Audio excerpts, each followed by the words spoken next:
Hey everybody, welcome Hello. to DevRunner.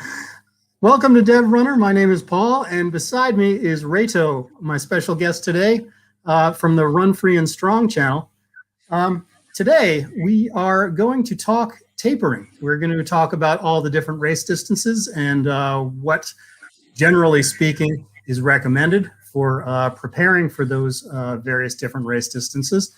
But before we get into that, we are going to do a little bit of talking about what got us here and why we want to talk tapering in the first place. Because you see, after 12 weeks of training, I am at the tail end of my taper before I go into a half marathon time trial, which is going to take place this Saturday for me, April the 3rd, in the wee hours of the morning. And Reto himself has a ultra marathon, a 100-mile ultra marathon coming up just 4 weeks from now. And that involves a much more involved taper than mine. So we thought, you know, with that kind of perfect timing between the two of us, my dog's losing his mind, then this would be a great time to tackle the topic. So with that said, Reto, I'm going to do a quick little change of plans here, and I'm going to allow you to speak while I do a quick step away and deal with my puppy dog. Sure. Okay, thanks, Paul. Hey, everyone. So maybe I could just, while Paul steps away, and I could just do a quick intro of what I'm doing and where I am in my journey for the, I'm training for the 7 Trails 100-mile ultramarathon in Damascus, Virginia, which takes place on Friday, April 23rd. So I'm in week 13 of a 16-week ultramarathon training plan, and with 2 more weeks of hard training to go before I start my taper of 2 weeks. So that just gives you a little bit of background and context. That's awesome. So you just talked about the overall great big picture for yours? just to raise the timing of where I am in the training plan. Gotcha. Perfect. So yeah, as I alluded to earlier, I'm at the tail end of a 2-week taper for my half marathon, which, as you may or may not know, everybody out there, I'm a more experienced marathon runner than I am in the shorter distances. So when I run marathons, it's normally a 3-week taper. So I'm doing 2 weeks for the half marathon. In the past, in the last 6 months, as I've been getting more experience with shorter races, 5Ks and 10Ks and the like, I've tapered for as little as 1 week. So now I'm kind of in that middle happy medium right there. So as far as what that taper has looked like, the first week was a reduction in volume of running. I've been sitting at about between 75 and 80 miles when I was peaking during my training. So I dropped that down by about 25% for the first week of my taper. I think I ran like in the high 50s, low 60s last week. And this week is an even bigger drop in volume. I am now down, I'm going to probably hit about 48 miles, 45 miles, somewhere in there, depending on how I feel later in the week. But the big thing that I think it's important to note with all tapers is that you're lowering the volume of your running, whereas intensity has to be maintained, not at the same level. For instance, last week I did go out to the track for my usual speed day on Wednesday, but instead of doing like one of my monster sessions, which could range anywhere from like 5.5 to 6.5 miles of on time, I did cut that back. I think I just hit 5 miles of on time. And then today was actually my last speed session, as Reto and I were just discussing before we went live. And my speed session today consisted of nothing more than a couple of quarter mile at race pace, intended race pace, followed by a couple of half miles at intended race pace. And then there was like a 2-mile warm up, 2-mile warm down. And that was enough to I think, remind my legs of what they need to do this coming Saturday. I'll do a couple of strides on Friday night before the race the next morning, just to kind of keep my legs fresh, keep that mind and physical connection fresh, so that it doesn't seem so foreign when I hit the track early on Saturday morning. Now, Reto, if you want to go into a little bit more. Actually, I have a question for you, Paul. Just as you're describing what the week looks like, there's different views on should you take the day off before the time trial, or should you actually do a kind of a shakeout run? What are your thoughts on that, like the day before? Yeah, for me, I learned the hard way in the early days of my marathoning career, I should say, that I used to just opt for rest the day before. And I have utterly sworn off that, Reto. I think it's important the day before not to go out and work your legs too hard, but I think you want to keep them moving. I think you kind of want to keep those muscles reminded of what it's like to move. Even do a couple of strides, nothing that's going to tax you, nothing that's going to leave you feeling tired the next day. But I think it's really important to be active the day before a race of any length. I don't know if it's the same thing. I agree with that. That makes a lot of sense. I think the other thing is the kind of the mental part of it is we get very kind of antsy and a little bit anxious the day before. So I think it's also for that reason good to just go out and, like you said, turn over the legs a little bit, so we feel like we're actually accomplished something. Yeah, gotcha. So, I mean, what are the component parts when you're training for an ultra? I mean, I know it's going to be very different, probably a lot less intense speed work, but yeah, what are you looking forward to 2 weeks from now when your taper begins? Yeah, so I think it probably for an ultra marathon, there are quite a bit of variables, as you know, because an ultra can be anything from a 50K up to 100 miles or even a multi-day event, right? So the spectrum is pretty large. And we also have, in terms of the type or style of ultra marathon, we have things that are, run on the roads. We have things that are run on flat groomed trails, and we have mountain races, that are run at altitude with a lot of vert and very technical trails. So I think there's not one size fits all in terms of taper. So I think that there's a lot of variables in the taper from,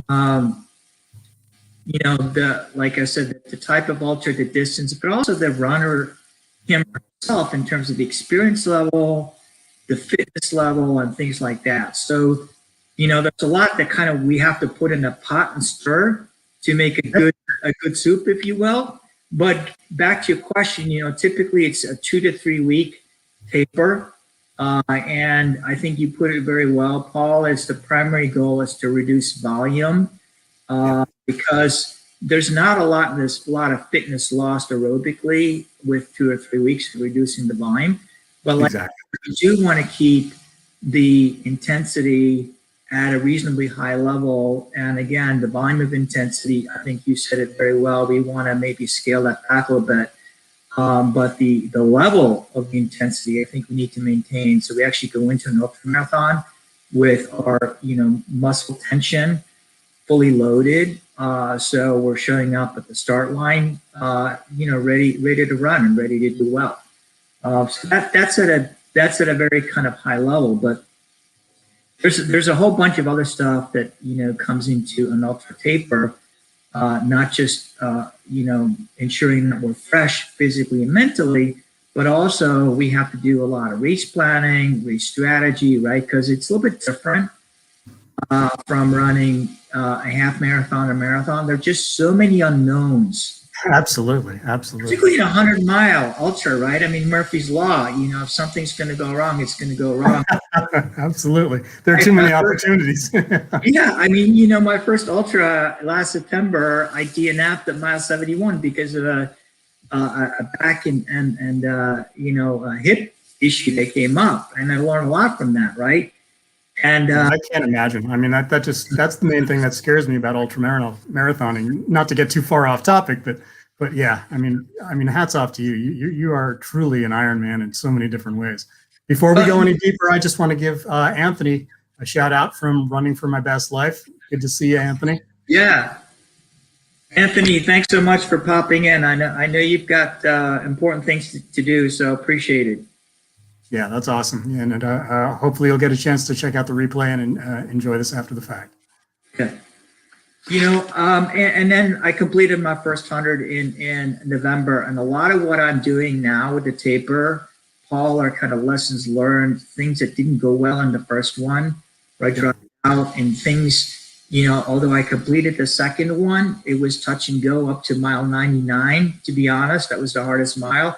So Wow. there's clearly lessons that I want to incorporate into my taper, and they go around things like sleep.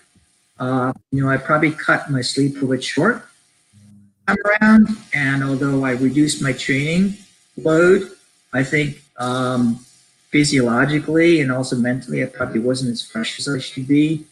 The hydration and nutrition, is important as well during the taper. You just brought up a very good point. I'd actually like to maybe shed a spotlight on that particular topic, because a taper is a reduction in volume. It's a somewhat maintenance of intensity for whatever race you're going into, as we said.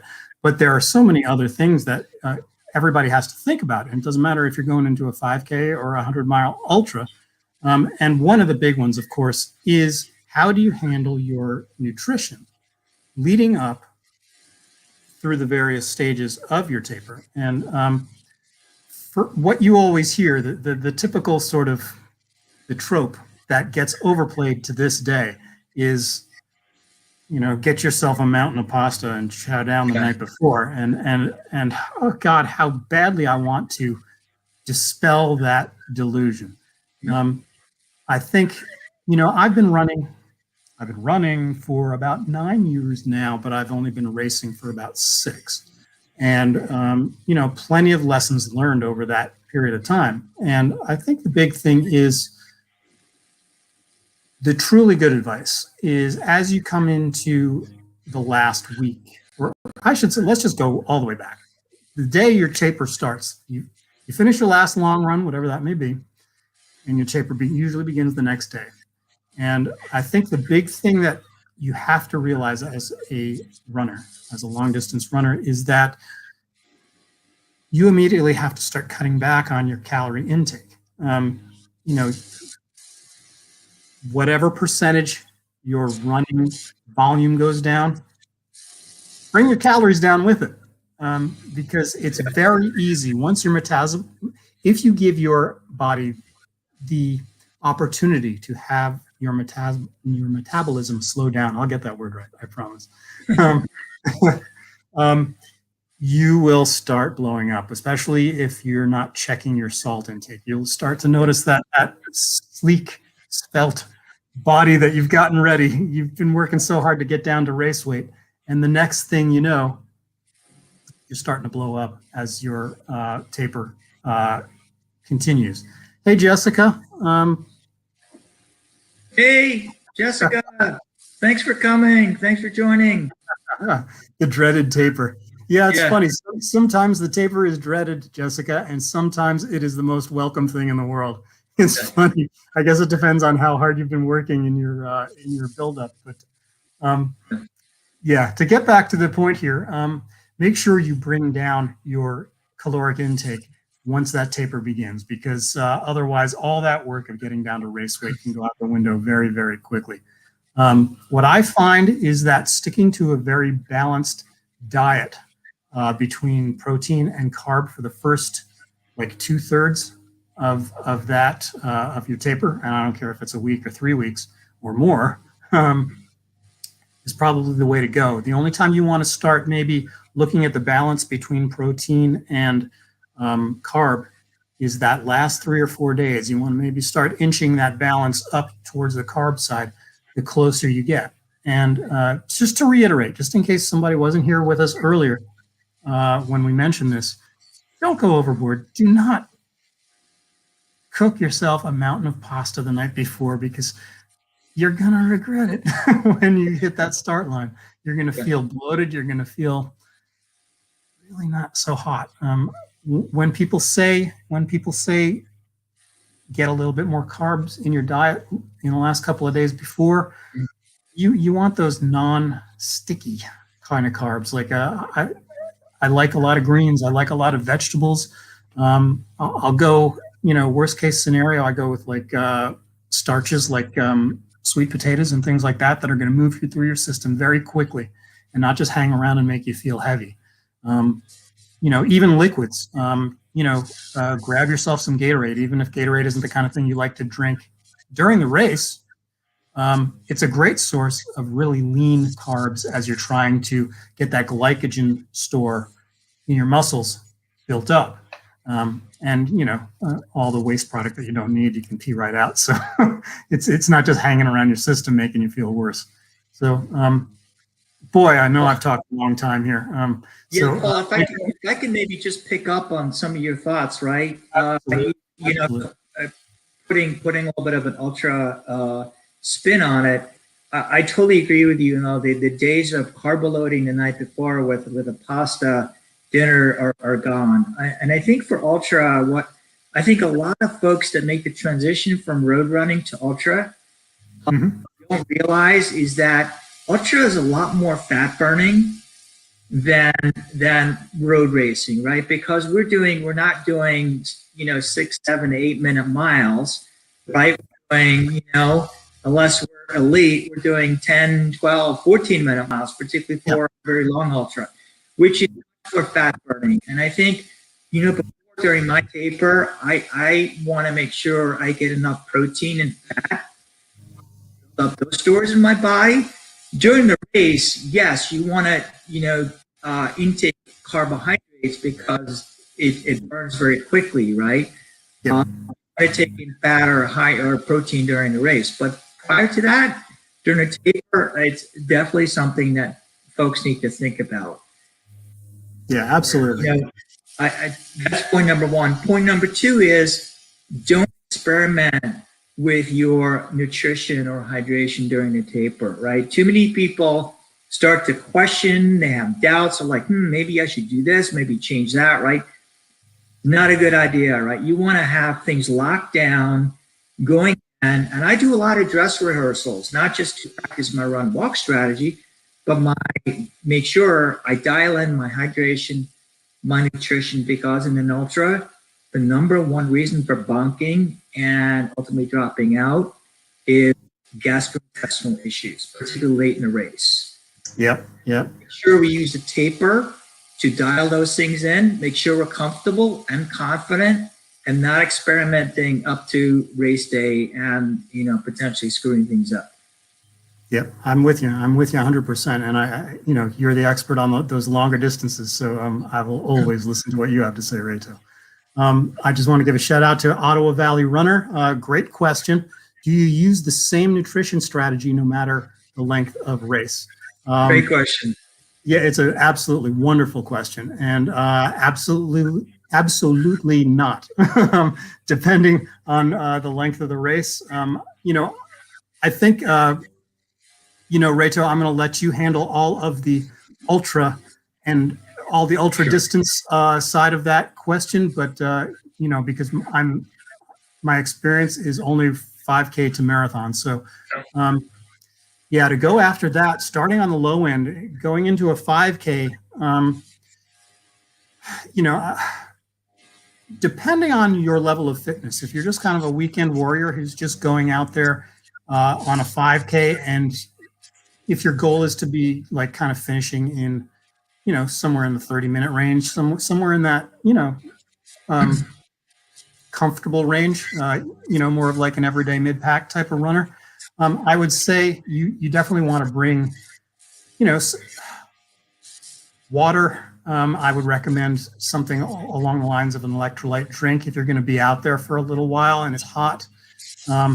If you are more on the performance side, if you expect to be finishing a 5K in under 20 minutes, I would say you want to do all your fueling before you hit that start line.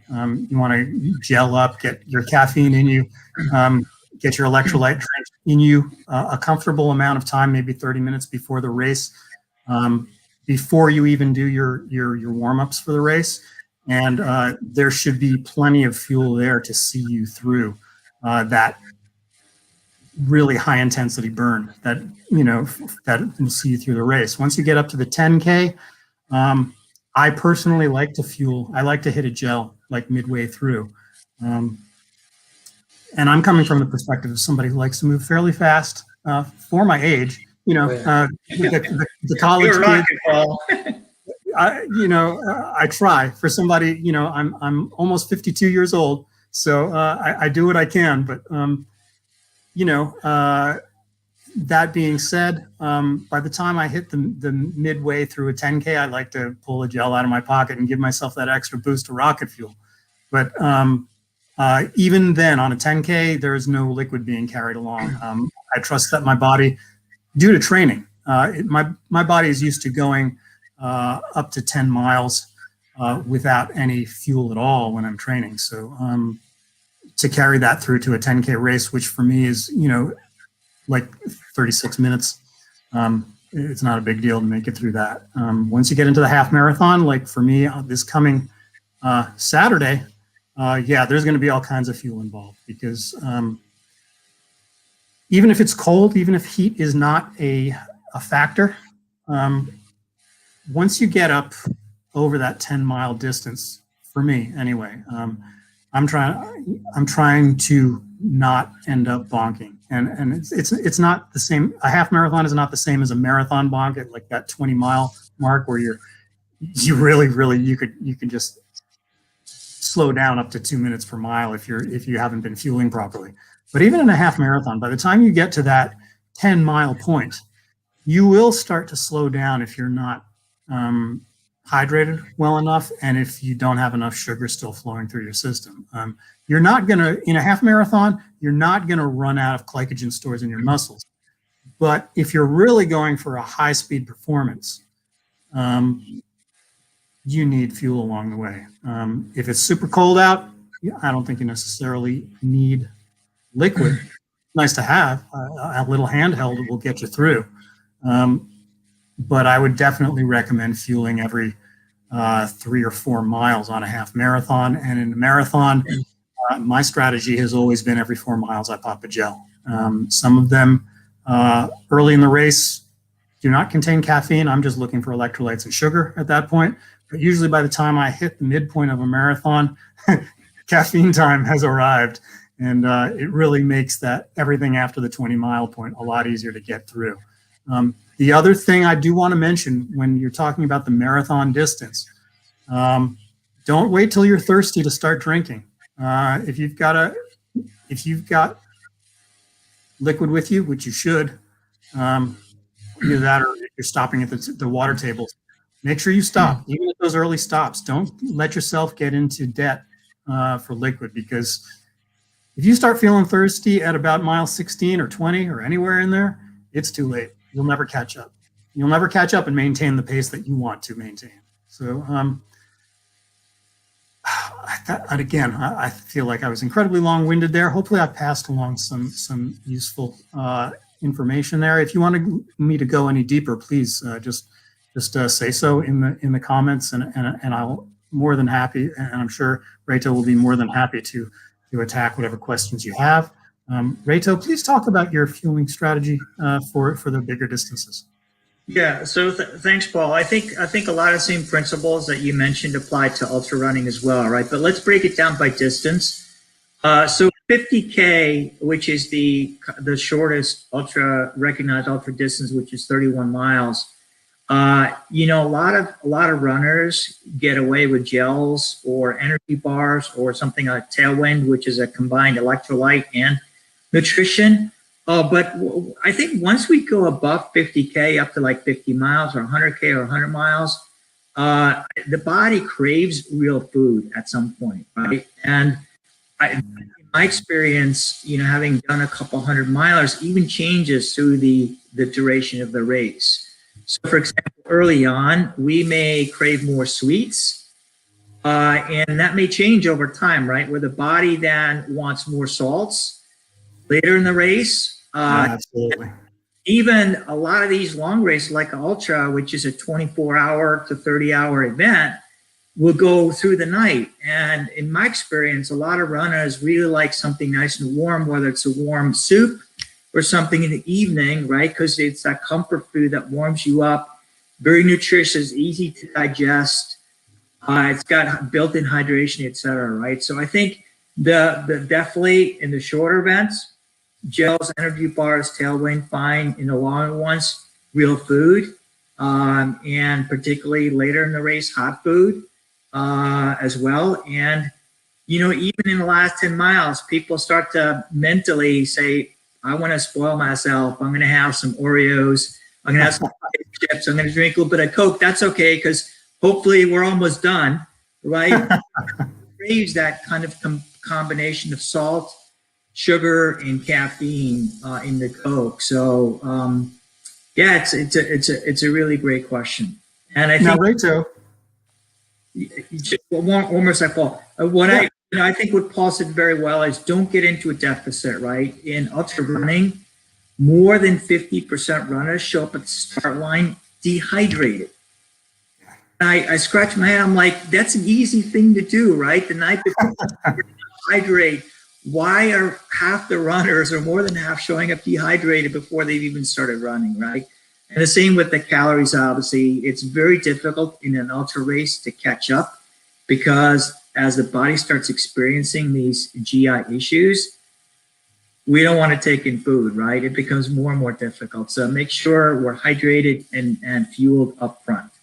that's a great point. That's a great point. And even for me in the shorter races, the night before a race, you get your nerves are on top of you, and you're so busy, especially if you're running in a new town and it's unfamiliar surroundings. You're kind of like preparing everything you're going to wear the night before, and this and that, and it's very easy to lose sight of it. So it's something that I have to make a very conscious point of. I actually, the night before a race, or I should say the morning of the day before the race, I actually lay bottles in all the places where I know I'm going to be hanging out, so that it's a visual reminder to get them down. But Reto, beyond hydration, I want to ask you, just on the lighter side, when you see like some of these like amazing ultra runners, like I always see like the footage on YouTube of their like mid-race stop-offs at the aid stations, and they're like chowing down pizza. It's like all this stuff that you'd think would just wreck you. I've seen people eat cheeseburgers. It's just insane. Yeah, it's one of the favorite ultra foods is quesadillas. Believe it or not, and a lot of the ultra event aid stations will have a grill barbecue, and they'll make fresh, whether it's chicken quesadillas or cheese quesadillas, and I've had them, and around mile 70 or 80, it tastes good, and your body's definitely craving that. I wouldn't do it early in the race because, again, I'd be afraid to bonk, with that. Yeah, exactly. Like like you said, a chicken quesadilla sounds great. Chicken and cheese. Ooh, as soon as you get that dairy in there, I'm out. I'm not taking that kind of chance. Ottawa Valley Runner. I think you just answered it, but do you concentrate water or on water in the early part of the race and electrolytes later in the race? No, I do not. Some people have GI issues if they stick to electrolyte drinks exclusively, especially things that are kind of, I hate to say it, Gatorade, but if it's kind of like not the highest quality electrolyte drink like a Gatorade, a lot of people will have like two different supplies of liquids. They'll have their electrolyte drink, and they'll have water for when they just can't handle it, when they need a break from it. I used to do that. I used to be a big advocate for that, but when it comes to the marathon distance, when you're not just running, when you're running hard over the length of 26.2 miles, for me, I've got to start with electrolytes and just stay there because, and I think that another thing that influences my answer is the temperature on the day. If it's warm and you're trying to run hard, I really don't want anything to do with water. I got to hit the electrolytes constantly because I'm a super duper salty sweater. Like I can go out on a day that's like 55 degrees. Some people would consider that a cool day. For me, 55 degrees is hot because I know I'm gonna be sweating heavy, and I could come back from like a 16 miler and literally like my forehead is white with salt crystals. Like that's how heavily I sweat. So if I'm not staying on the electrolytes early, then I'm guaranteed to bonk.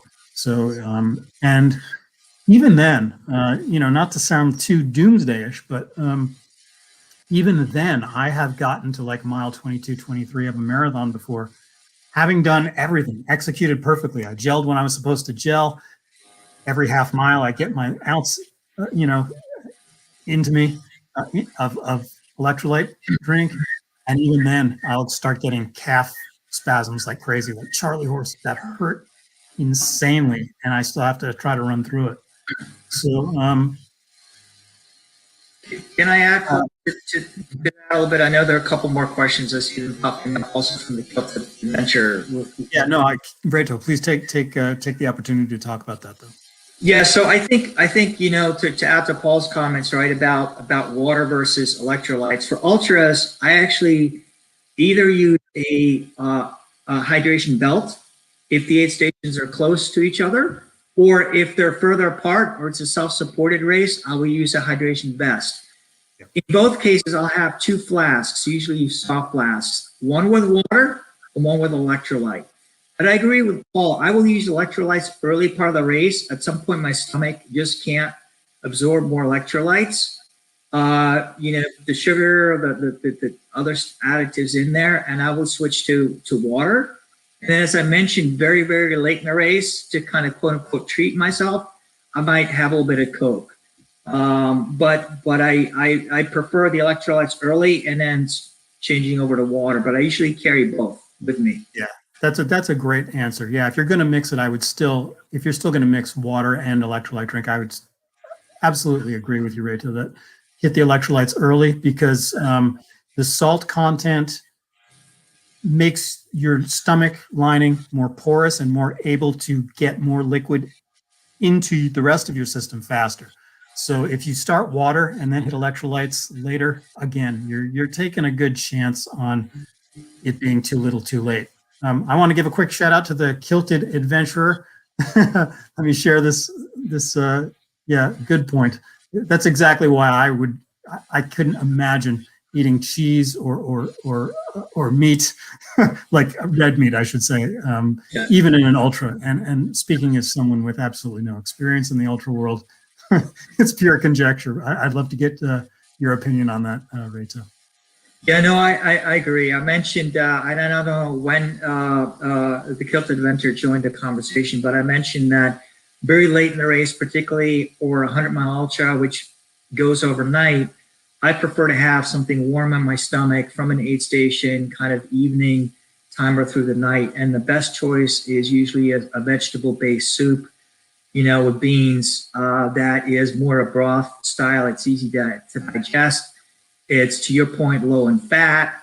It's got nutrients in it, and it's warm. It tastes good. It feels good. And a lot of these things, the aid station will go out of their way to not use stuff out of cans, but actually to have homemade vegetable and bean soup. So that's kind of the go-to for me. Not the cheese or chicken quesadillas. I agree with you. That creates even more GA issues.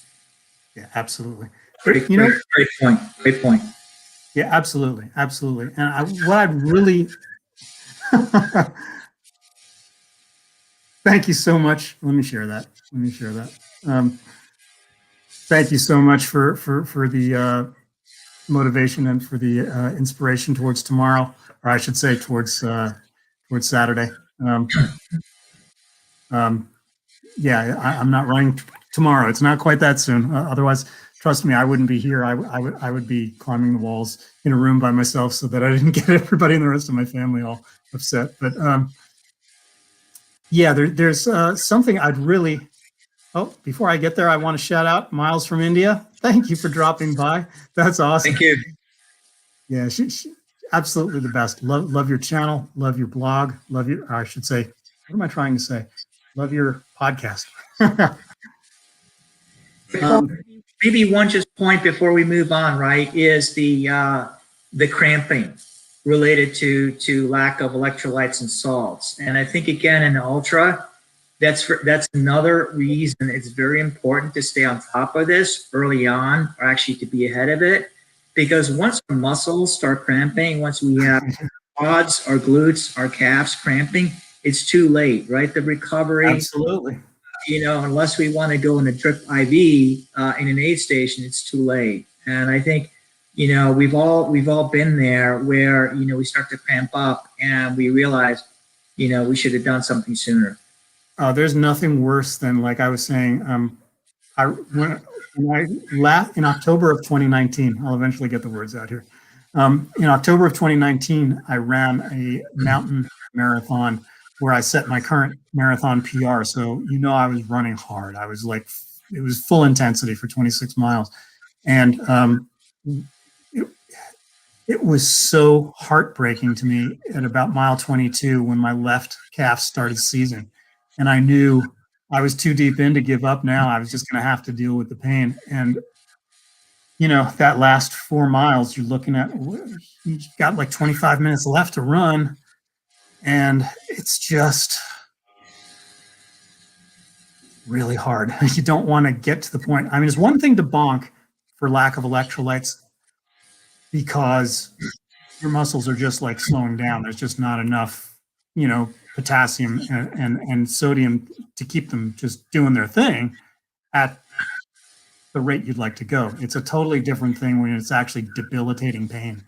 And that's a worst case scenario. And the only way to avoid that is to, as Reto was saying, stay well hydrated the 2 days before the race, and then start hydrating immediately.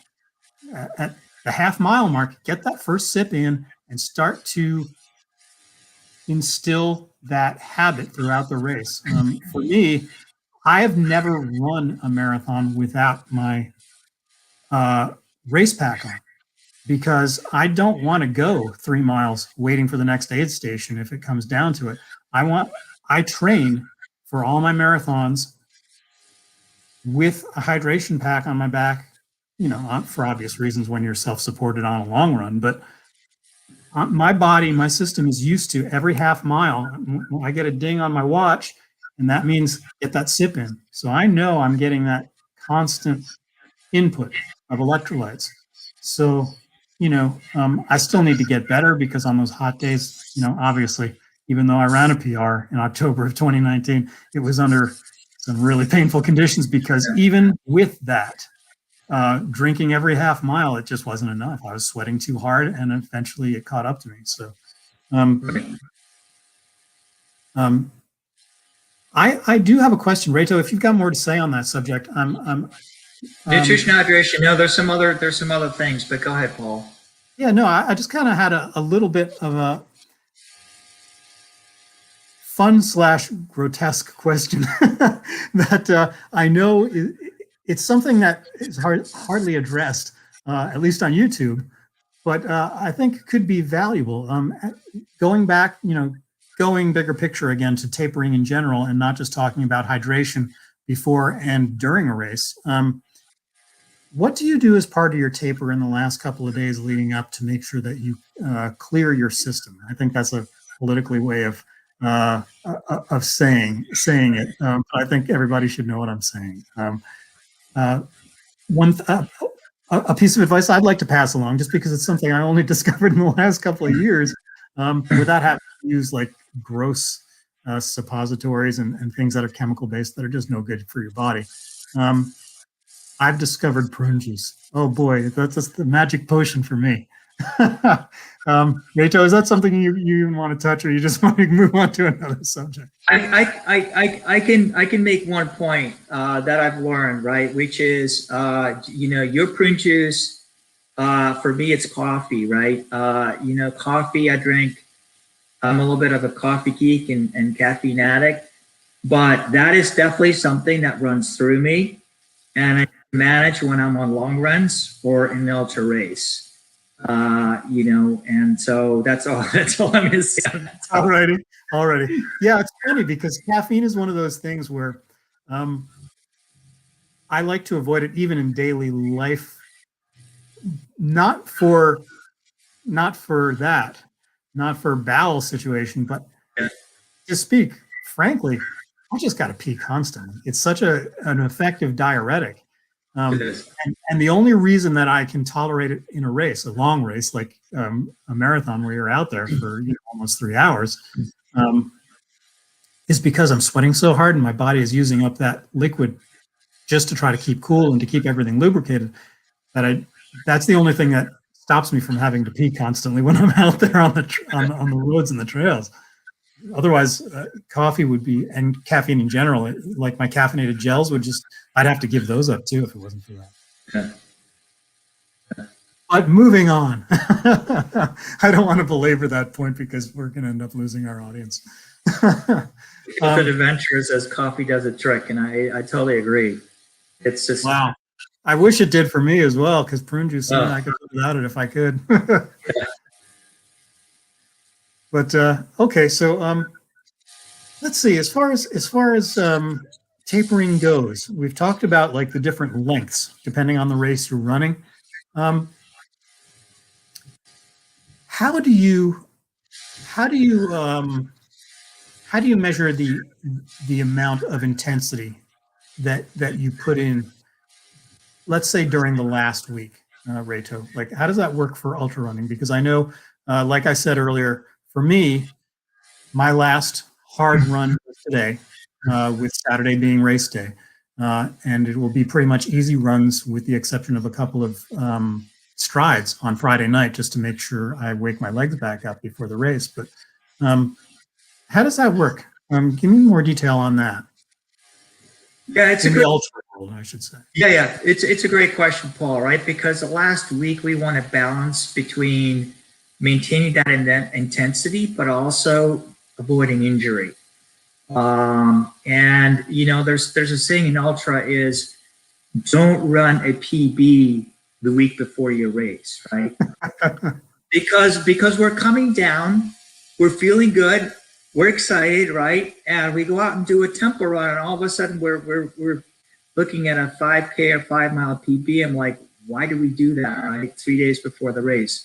So I tend to answer your question, that the last week, I think 2 weeks before, I will still do a speed workout, lactate threshold workout, but again, reduce volume, maintain intensity, right? So I will, to earlier, we talked a little bit before the live stream, right?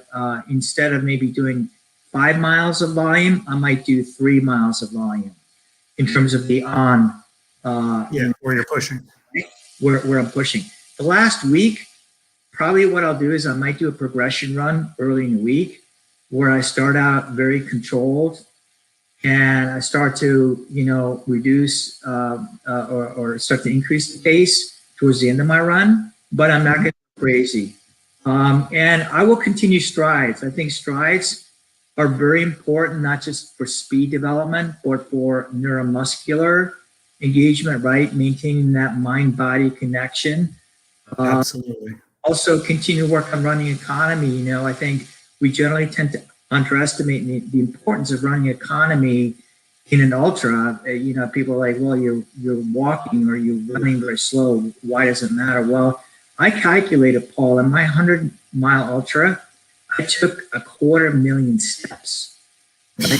250,000 steps, 250,000 steps. If you can improve running economy by 1%, by 2%, that's huge.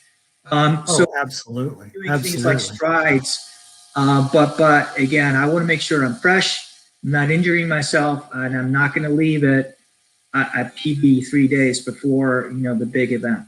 Exactly. It's one thing to calm your nerves with early in the last week of your taper. It's important to go out there, just remind yourself, because it's likely been a number of days since you've gotten to run fast again. So it's very, speaking for myself at any rate, it's very easy to find yourself doubting your abilities.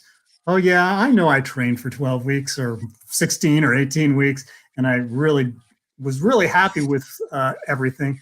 But it's been 6 days since I ran really fast. What if I can't run really fast anymore? And it's very tempting to go out there and just kill it just to prove you can. But just as you said, Reto, then you're leaving your PB on the roads, not and there goes your race. I want to shout out Shawana White, super awesome runner that I've gotten to know through Instagram, and I'm going to let the cat out of the bag, Shawana. Just a couple of days ago, Shawana and I did a subscriber spotlight for my channel, which will likely air about a week from now. Shawana, just to give everybody just a quick heads up, is an incredibly fast runner. She's run a 2:45 marathon, a 2:45:19, if I am remembering correctly. Wow. And not just is she incredibly fast, but she's an incredibly wonderful person.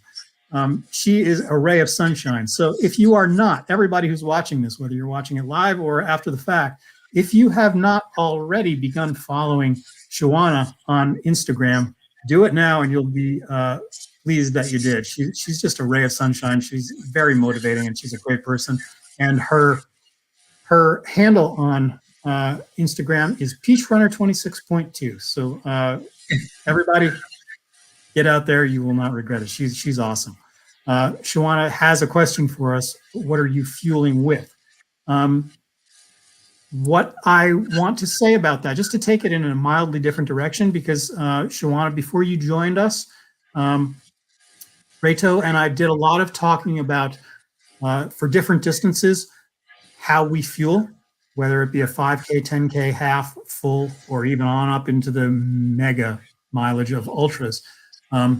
So the way I want to attack your question, what are you fueling with, is I'm going to give you specific brands and things that I prefer. As far as gels go, over the last 6 years, I think I've tried it all. And what really works for me, for my system, and I realize this is just me. Everybody needs to go out there and find out what works for them personally, and that's a long journey. You just have to constantly experiment. Every long run for every runner needs to be an experiment until you find the things that don't upset your stomach, that allow you to run with the kind of energy that you want, that you require to achieve your goals. But for me, I've whittled it down, believe it or not, to Cliff Gels. And my favorite go-to Cliff Gel is their strawberry flavor, because it's got a nice balance of electrolytes, not too heavy. It's just kind of like a nice medium for me. But what's important to me about the strawberry flavor is that it comes with 25 milligrams of caffeine. So if I hit one of those in a race every 3 to 4 miles, I'm feeling pretty good. When I'm just out there doing a long run where I'm not exactly worried about pace, I'm just like covering distance, I really gel more than like every 6 to 8 miles, just enough to keep me going. As far as electrolyte drinks go, my favorite for the last 2 years has been Tailwind, specifically the green tea buzz flavor. Again, because it comes complete with, I think it's every 2 scoops. Every scoop of Tailwind, I think, is supposed to be mixed with 25 ounces of water. So I can get through a typical like 20 or 22 mile long run on 3 bottles of water mixed with 2 scoops of the green tea buzz, and that gives me 70 milligrams of caffeine, as well as a good electrolyte balance. So it's never, literally never upset my stomach. So I mean, I'm not going to change over anytime soon. If other people have other recommendations, I'm willing to try, especially after my race is over and I've got a little bit more freedom to try new things without ruining a training block. But those are my favorites. Reto, before I turn it over to you, I've got another shout out here. Rosser Runs has joined us. That's awesome. Hey! He says, Thanks. Hey, everyone. Watching from Pennsylvania, East Coast, United States. There you go. Rock on. I'm a little south of you, but nonetheless, I'm East Coast. And speaking of which, so is Reto. He's coming to us from Connecticut. So looks like we've got the East Coast sewn up for now. Yeah. Cool. Reto, yeah, please talk about specific brands. What are your favorites? Yeah, so I think one of the things I do actually for an ultra, 100-mile ultra, is I actually put a hydration and nutrition plan together. I use a very simple Excel spreadsheet and kind of look at the aid stations. I plot those, the time and distance between, and I kind of figure out what I need to carry with me, what I can get in an aid station, right? And what I carry with me are usually, I start out with peanut butter and jelly sandwiches, but it's organic peanut butter with no sugar, right? It's multigrain bread, is not white bread. So I focus on, again, complex carbohydrates, no sugar. And also, Paul, you mentioned Cliff, right? So I'm not a gel person. My stomach can't stomach, quote unquote, the gels, but I love Cliff bars. The white chocolate macadamia nut. And, on that subject, right, one of the things I carry with me are, put them in a baggie, or things like cashew nuts, because they have a combination of carbs, protein, and salt, and very quick, easy to carry, very quick to ingest. Tailwind, Paul mentioned Tailwind. I use that. And then, as we talked about earlier, depending when, Shawana joined the conversation, is, later in the race, kind of the second 50 miles of 100, I prefer real food, mostly soup and broth-based stuff. Right. Yeah, I could imagine when you're going for those kind of distances, Reto, and I see Rosser has also kind of seconded that. It seems like real food is the way to go. One thing I want to pass along to everyone in my sort of marathon and underworld, feels like an underworld sometimes that I live in, but nonetheless, in those shorter races, I fuel heavily with caffeine. I fuel heavily with those sugary gels. And keep in mind, I'm doing that because when I race, I don't just go out and run for the fun of covering a distance. When I go out, there's just this kind of pathological need to go fast and prove something to myself that I can try to PB every time I run. There's a whole psychological workup, I'm sure, that can go into why I am that way. But nonetheless, the point being this: when I go out there and I'm hitting the sugars and I'm hitting the electrolytes and I'm hitting the drinks really heavy over the course of, almost 3 hours for a marathon, it's because I'm trying to go maximum speed the entire time. And when I cross that finish line, even if I've managed to avoid bonking, even if I've managed to avoid Charlie horses and cramping and all that stuff that comes from not having hydrated enough, even if all goes what you'd call well for me, I'm sick as a freaking dog when I cross that finish line. I am so overhyped on caffeine and I'm so sugared that I'm incapable of eating for hours afterwards because I feel like, if I could just puke, I'd do it. It would make me feel better. But usually my stomach is like empty because there's nothing really of any kind of bulk in those gels. It's just, it goes in, it dissolves into your stomach lining, and you're still kind of empty. But I just feel like heaving. So don't do as I do. Do as I say, and you'll probably be a lot better off. Yeah. So Rosser Runs had one more question, and then we should also, there's a Ottawa Valley Runner had a question that we kind of skipped over. Maybe we can go. Sorry. Yeah, let me find No, that. it's fine. It's fine. I'm just kind of watching these. Great questions, by the way, guys. Really appreciated. Makes it very, very engaging and very interactive. But back to Rosser Run's question. So the 100 milers that I've done and the one I'm about to do in 4 weeks, I look at a kind of a plan A and plan B. So I have a goal time of a 24-hour. That's my plan A. And then I have a plan B, which is to finish under the cutoff. And in my Excel, I will map out the miles between the aid stations, but also, to your point, the time, right? And I will then I calculate I'm burning about 9,000 calories in a 100-miler, which is a lot. I'm a small guy. I'm like 5'7", 130 pounds. And I burn about 9,000 calories. So I want to front load that because I know from experience after 50 miles, my body and my GI starts to shut down and I can probably hydrate and do things like soup, but I'm not going to be able to take in huge amounts of calories. So I need to front load that. And that's even before, before I get to the start line, right? I want to be over fueled, if you will, getting to the start line and then make sure I take the first third to half of the race and really get ahead of the curve in terms of taking in the calories and the hydration so that I can sustain that, because the pain in a 100-miler, starts after mile 50, right? That's when, for me at least, it really starts. So hopefully that answered your question. Yeah, gotcha. And as far as the shorter races go, I do not time it. I do not go by time or calories per hour.